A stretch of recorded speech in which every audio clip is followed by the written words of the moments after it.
Okay, we have to talk about it. Emaine Khalif versus Angela Carini, the women's boxing match that went viral.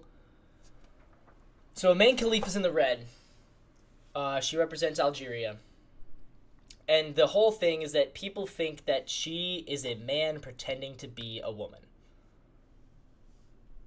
And she punched Angelina Carini. She knocked her out really very quickly. Carini, the Italian, this little Italian woman, just starts crying. I mean, she just starts bawling. And Khalif is now accused of being a transgender man, or she's accused of being a man who is now a trans woman.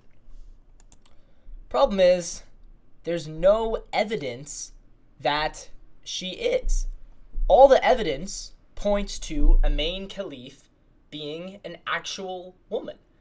All the evidence points to her, like, yeah, she's a woman. She was born as a woman. So the whole controversy stems from the fact that she failed a gender test and was banned from the International Boxing Federation competitions last year.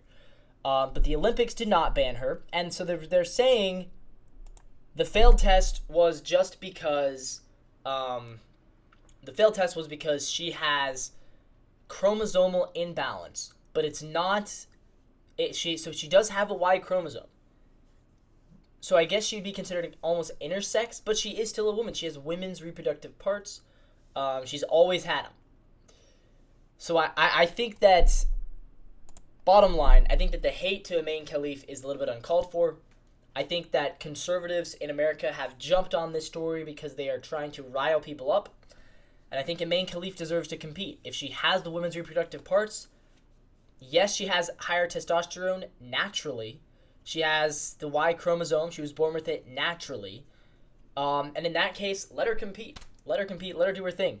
I think it's ultimately, and it's not like she's dominating. She hasn't won any medals.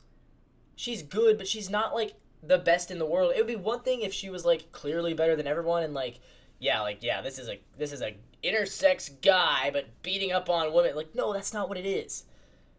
She's good. She's probably not going to win a medal even. So the fact that this is a huge controversy, I don't agree with it. I think that people need to shut up and let sports play.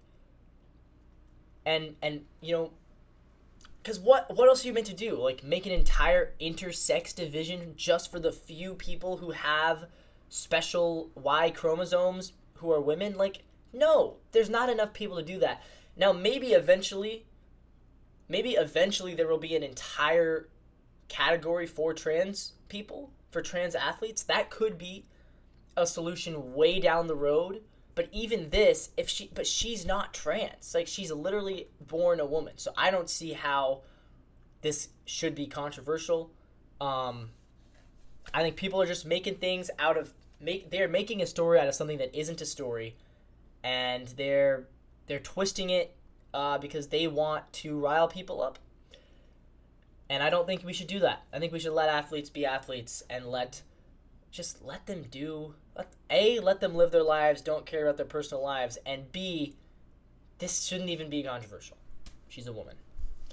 So good for Emaine Khalif. A lot of people, I think, will be rooting for her now after this. A lot of people will be rooting against her. Overnight, she became the most controversial boxer in the world.